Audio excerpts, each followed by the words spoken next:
Salut à tous, c'est Vince et dans cette vidéo, je vais vous faire comprendre Photoshop en 5 minutes.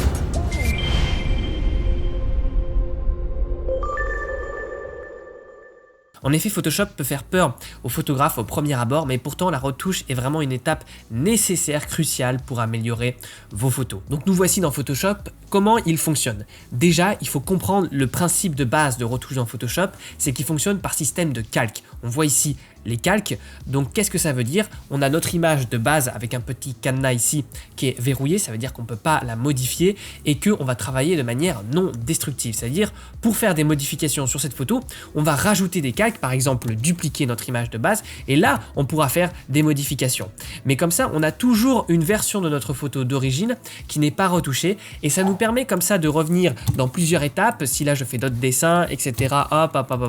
De revenir à chaque fois dans les étapes précédentes, ça me permet de pas tout recommencer du début. Ensuite, pour commencer à retoucher une photo dans Photoshop, on n'est pas obligé de commencer avec les outils de ce dernier. On peut d'abord pour ça faire appel à une application tierce mais qui est intégrée dans Photoshop qui s'appelle Camera Raw. Donc hop, je duplique ma photo et hop, je viens dans Filtre Camera Raw. Alors Camera Raw n'est pas fait que pour les fichiers RAW, mais peut servir finalement à n'importe quel fichier image que vous pouvez ouvrir dans Photoshop. Et là en fait, eh bien on va avoir des outils et notamment le premier panneau qui va nous intéresser ici, qui va nous permettre déjà de pré-retoucher notre photo. Mais déjà on va pouvoir modifier la balance des blancs en modifiant la température ici de manière plus froide ou plus chaude. Attention, là ça va mieux marcher avec un fichier RAW forcément, mais vous pouvez le faire également en JPEG. On va pouvoir aussi neutraliser s'il y a des dominantes colorées, que ce soit dans le vert ou dans le magenta à cause d'un éclairage particulièrement vert par exemple, ou alors à cause de la grande sensibilité des rouges et des magentas des Canon. Ensuite on va pouvoir venir modifier l'exposition si votre photo est un petit peu trop claire, la réduire, si votre photo est un petit peu trop sombre, l'augmenter de manière très simple. Ensuite on a le contraste général de la photo. Alors là je vous recommande de pas y aller trop fort, juste un petit peu suivant votre image. Ensuite on a les tons clairs, on va pouvoir récupérer des informations dans les tons clairs si votre image par exemple dans le ciel est un petit peu trop exposée. Ensuite on a les tons foncés pour rééclaircir un petit peu les ombres de notre photo. Ensuite on a les blancs et les noirs, là ça va être comme le contraste mais juste dans les hautes lumières et dans les basses lumières. Et ensuite on a la clarté qui est le micro contraste qui peut être intéressant d'en rajouter un tout petit peu. Et on peut donner également un poil de vibrance si on le souhaite. Et ensuite, il vous suffit d'appuyer sur OK. Ça va vous rouvrir Photoshop et vous aurez votre image qui aura été pré-retouchée par Camera Raw. Ensuite, qu'est-ce qu'il faut comprendre? C'est que les outils ici dans les calques de réglage ont été établis dans un ordre précis par les ingénieurs d'Adobe. Ce qui veut dire qu'il faut suivre l'ordre ici des outils pour bien corriger son image. On commence par un calque de luminosité. On fait nos modifications que l'on souhaite. Ensuite, on prend un calque de niveau. On fait les modifications qu'on souhaite. Ensuite, un calque de courbe. On va dans cet ordre pour respecter comme ça la hiérarchie des outils et vous verrez ça marchera mieux si vous faites les choses dans l'ordre. Ensuite il faut travailler avec les modes de fusion de chaque calque. Qu'est-ce que j'entends par là?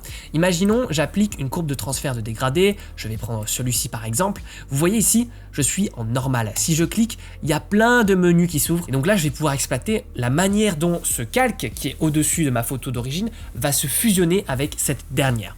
Et donc là par exemple je peux choisir lumière tamisée pour colorer les ombres et les hautes lumières si je le souhaite. Pareil, imaginons, je prends un calque, je prends le pinceau et je vais venir colorer mon image.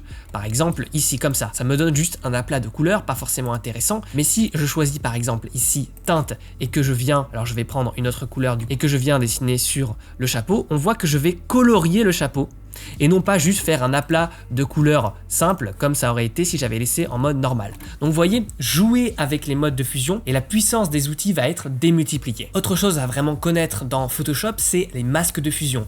Imaginons, hop, j'augmente la luminosité, ça l'augmente sur toute mon image. Vous voyez, il y a un petit masque ici blanc. Grâce à ça, je vais pouvoir agir de manière très localisée avec ce calque, pas sur toute mon image. Je vais tout simplement faire CTRL-I ou commande-I pour l'inverser et le rendre noir et je vais venir peindre en blanc là où je veux que mon calque s'affiche. Donc par exemple, en l'occurrence ici, sur notre personnage. Donc vous voyez, je vais pouvoir éclaircir, donc là je le fais très grossièrement, uniquement notre personnage et pas le fond. Ensuite, c'est pas tout, il n'y a pas que ces outils-là et Camera Raw. Il y a aussi des filtres qui viennent avec Photoshop, qui sont dans filtres, donc n'hésitez pas à vous en servir. Par exemple, renforcement pour améliorer la netteté, flou, créer des effets d'esthétique, etc. Voilà pour cette vidéo rapide et vous donner le maximum d'informations possible en un temps réduit. Objectif accompli. Et en plus de tout cela, vous retrouverez en bonus de cette vidéo plus d'1 heure de formation offerte, gratuite. Tout ça, c'est dans la description pour vous inscrire. Et nous verrons ensemble les 10 secrets pour améliorer ses photos et les 6 étapes pour devenir photographe professionnel. On se retrouve très vite pour de nouvelles aventures. Salut à tous!